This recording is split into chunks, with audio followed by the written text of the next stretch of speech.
Desde o comecinho de 2020, o Covid-19 faz parte do nosso dia a dia, não é verdade? Uma imensidão de informações verdadeiras e informações equivocadas. Fato é que ainda temos muito a aprender. Hoje a pauta é esta. Fique comigo até o final. Já vai compartilhando esse link com seus amigos, comente aqui embaixo e deixe o seu like. Isso ajuda muito.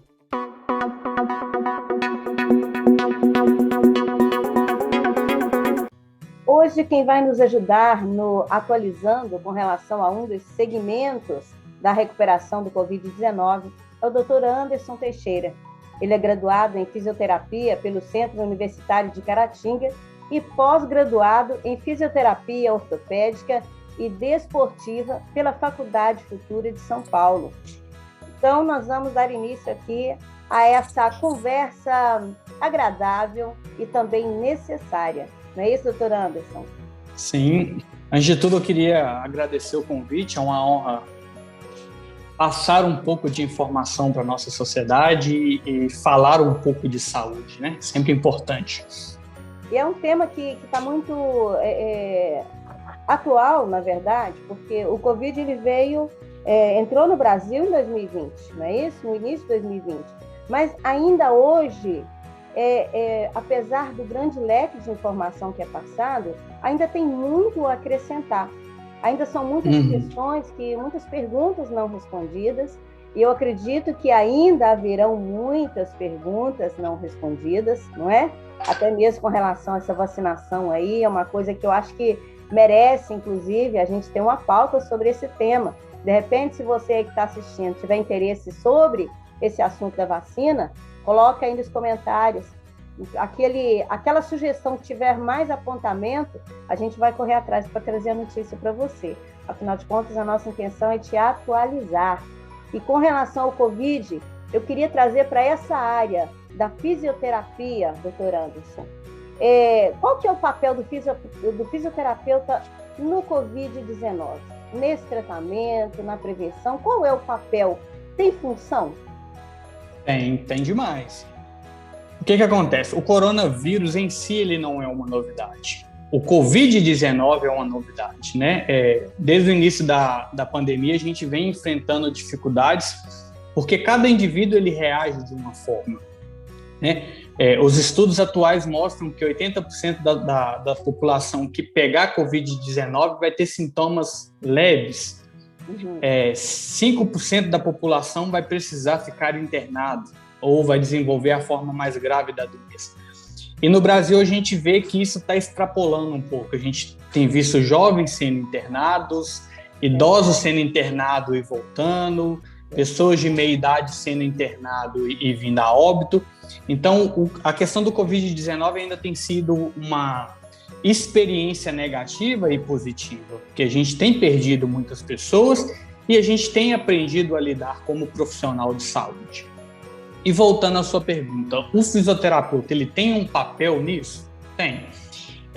O fisioterapeuta ele entra na questão da forma grave da doença do Covid-19, que são os pacientes que precisam ficar internado e precisa de um suporte respiratório. A nossa função dentro da UTI é justamente oferecer esse suporte respiratório para o paciente. Dentro da UTI, quem comanda a ventilação mecânica é o fisioterapeuta. Claro que toda a equipe é muito importante nesse processo, né? O fisioterapeuta ele não faz chuva sozinho. Então, o médico é importante, a enfermeira é importante, a técnica é importante. Então, a gente vai conversar entre a gente e a gente vê qual o melhor protocolo a seguir para aquele paciente. E a gente também tem a função de minimizar ao máximo que a gente conseguir as sequelas motoras desses pacientes, porque são pacientes que vão entrar para dentro de uma UTI e vão ficar 15, 14, 20, 21 dias, não tem uma previsão para sair. E a gente sabe que a cada minuto internado dentro de uma UTI, a gente vai perdendo massa muscular, os nossos pulmões eles começam a ficar mais fracos, os médicos têm que entrar com medicação para manter esse suporte de vida certo. Então, cada dia que passa, o paciente ele fica um pouco mais fraco, né? Então, a função... Né, doutor? Para ele tudo. Fica totalmente para inerte tudo. ali. É tudo. Ele fica por conta. Isso. Ele fica por conta de medicamento e de uma respiração que é ofertada por um respirador. Então, ele não faz praticamente nada. Tudo é comandado por uma máquina que oferta esse oxigênio para ele. É da responsabilidade também do fisioterapeuta saber a hora certa de fazer o desmame dessa máquina. Quem entuba o paciente é o profissional médico, mas quem faz o desmame da ventilação mecânica é o fisioterapeuta. Então, a gente precisa estar em comum acordo o profissional médico e o profissional fisioterapeuta para a gente conseguir um sincronismo ideal para o paciente, né? Para não ficar aquela, desentuba, tem que entubar de novo, sim, volta para o ventilador, sai do ventilador. Questão, todo paciente que teve Covid, ele precisa fazer fisioterapia? Ou seja, o fisioterapeuta, ele acompanha lá naquele momento de estar internado, entubado, mas aquele, por exemplo, que teve o Covid em casa, passou pela experiência, é fato, a gente tem notícia das limitações, né? Até respiratórias mesmo, daquele que recupera em casa, mas todo paciente ele deve passar por uma avaliação, por um procedimento com o fisioterapeuta depois deste processo, porque são 14 dias de isolamento, né? Sim, o que acontece? A Covid, ela nos surpreende com a fase leve, moderada e grave. E para melhorar ainda o quadro disso, a gente descobriu que durante a Covid tem pacientes que desenvolvem uma hipóxia silenciosa. O paciente ele está em casa. Fala claramente para a gente aí. Eu vou explicar o que é isso. O paciente ele está em casa, aparentemente ele não tem sintoma nenhum. E quando ele menos assusta, a saturação dele está caindo, ele tem que correr para o médico. A gente chama isso de hipóxia silenciosa. Quando o paciente ele começa a desaturar, quando ele põe o oxímetrozinho lá no dedo e ele percebe que a saturação dele está caindo e ele tem que correr para o médico. Mas tem gente que não tem esse aparelhinho, doutor. Como que seria feita essa avaliação? Seria uma falta de ar maior? O que seria? Porque realmente estamos falando do Brasil, né, gente? No Brasil, sim, infelizmente, os recursos são pequenos, né? Às vezes, não só pequenos, como mal administrados. Então, não é todo mundo que tem acesso a esse equipamento. A gente consegue ver o esforço respiratório do paciente através do uso da musculatura acessória. Existem alguns músculos no nosso corpo que são responsáveis por fazer a respiração. Então, o profissional fisioterapeuta ou o profissional médico, ele consegue ver se há um esforço respiratório. Agora, em questão de saturação, sem o oxímetro a gente não consegue mensurar. Então, o paciente ele teria que adquirir o oxímetro. E é um aparelho baratinho, né? Não é um aparelho tão caro. O oxímetro de pulso, ele é tranquilo. Então, a gente tem que avaliar esses pacientes, né? Mesmo estando em casa, ele precisa de um acompanhamento para ver se ele não vai desenvolver essa hipóxia silenciosa. Nos pacientes mais graves, o paciente ele vai ter contato com o fisioterapeuta de duas formas. Ele vai ter contato com o fisioterapeuta na fase hospitalar, que ele vai estar internado, então ele vai receber visitas periódicas do fisioterapeuta e do restante da equipe. E quando ele sair, ele também vai continuar em acompanhamento com o fisioterapeuta para a gente identificar quais as sequelas que ele teve pós-Covid. Sim. Existe paciente que desenvolve uma fadiga crônica, é o paciente que sai do hospital, quando vai fazer pequenos esforços, ele já cansa, então a gente tem que entrar com um treinamento de parte respiratória, de parte cardiovascular, de parte metabólica, então a gente tem que avaliar esse paciente.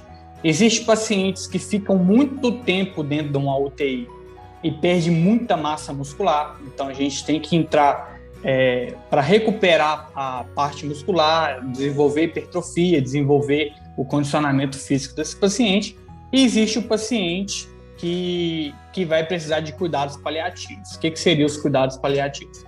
Aquele paciente que já esgotou todas as fontes, todas as opções de tratamento, e a gente vai dar o suporte de vida para ele ter um conforto até Deus levar ele. Né? Então, é importante falar isso, né? Já não tem recurso. Então, a gente vai dar os cuidados paliativos para esses pacientes. Se tratando de paciente fora da área hospitalar, a gente vai trabalhar alguns exercícios respiratórios, vamos trabalhar exercícios motores, caso o paciente tenha alguma disfunção motora, e vamos devolver a função para esse paciente. Vamos identificar a função que ele perdeu e vamos tentar restaurar essa função o mais próximo do fisiológico possível. Teria alguma coisa que a pessoa poderia fazer assim mais imediata para melhorar essa condição física? Alguma coisa, de repente, como dica mesmo, uma coisa que a pessoa possa fazer no dia a dia para melhorar essa condição física naqueles que tiveram esse agravamento leve, que é só mesmo de apresentar um cansaço diante de uma atividade física? É alguma coisa simples a ser apresentada? Uma prática? Fisioterapia.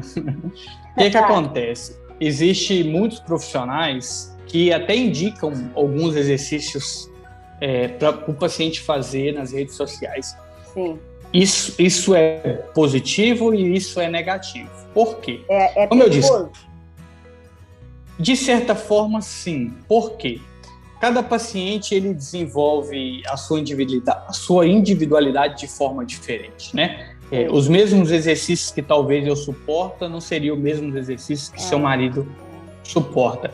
E a Covid ela tem mostrado muito isso pra gente. Tem pessoas que pegam que desenvolvem a forma leve da Covid. Tem sintomas e tem pessoas que não têm sintomas.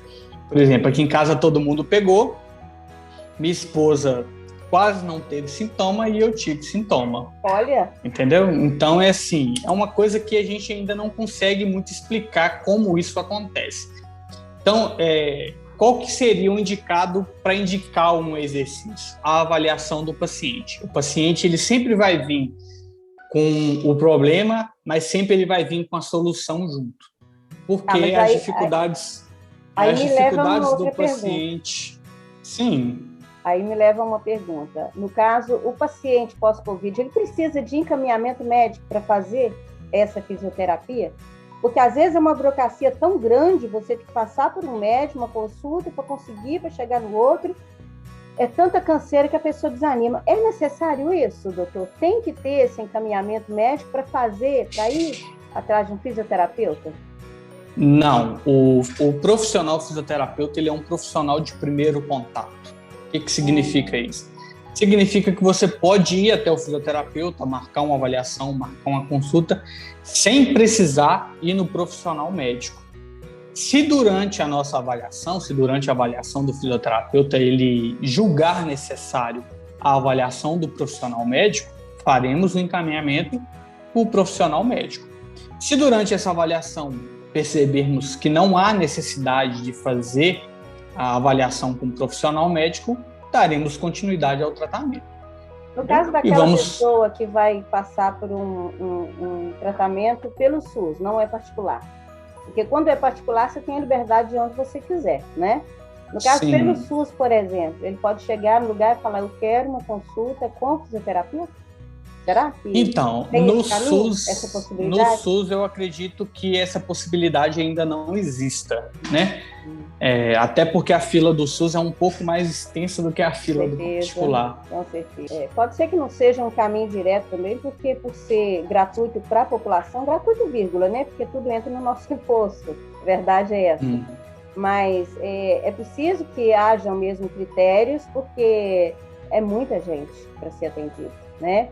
Imagina se todo mundo chega e fala, eu quero um fisioterapeuta, eu quero um psicólogo, eu quero um psiquiatra e por aí vai. E você vai direto naquele segmento, de repente não é para aquela pessoa. Por isso precisa passar essa filtragem antes, né? Também, penso eu, por falta de conhecimento. Mas está aí, está valendo a informação. E é normal sentir dor na coluna durante o período de quarentena? Sentir dor na coluna não é normal. Só que nós precisamos entender o seguinte, a partir do momento que eu testei positivo para Covid, eu tenho 14 dias de isolamento até eu conseguir voltar para as minhas atividades de vida diária. Isso inclui parar de fazer exercício, parar de ir na rua, parar de trabalhar, parar de fazer tudo. 14 dias em casa, deitado, assistindo filme e comendo. Nós sabemos, o que nós sabemos sobre coluna? Sabemos que o repouso é muito prejudicial para a coluna. A Organização Mundial de Saúde hoje preconiza o movimento, ela orienta os pacientes a se movimentar, tanto na crise aguda de coluna quanto na doença crônica de coluna. A Organização Mundial de Saúde ela nos orienta a se movimentar. E existem vários estudos que comprovam a mesma coisa, que o movimento ele é benéfico para a nossa coluna. Se é normal? Não é normal sentir dor de coluna. Mas nós precisamos entender que existe uma interrupção das nossas atividades durante esse período de quarentena. A gente poderia simplesmente virar para o paciente e falar assim, não fique de repouso dentro de casa. Mas nós também não sabemos a condição que esse paciente encontra-se dentro de casa. Não sabemos se ele tem uma coordenação motora bacana para incentivar ele a fazer um exercício, não sabemos se ele tem a possibilidade de fazer um exercício dentro de casa. Então, isso é um agravante muito importante para o surgimento da dor lombar. E sabemos também que a dor lombar ela é multifatorial. Não é só o repouso que causa dor lombar. Existem outras hipóteses de causa que geram a dor lombar, como depressão, ansiedade, tabagismo, a falta de atividade física, tempos prolongados na mesma posição. Eu gosto de explicar isso e que você pode perceber que eu não falei má postura, eu falei tempos prolongados na mesma posição. A questão da postura ela gera uma polêmica muito grande, porque tem gente que defende que existe uma postura ideal e tem pessoas que defendem que não existe uma postura ideal.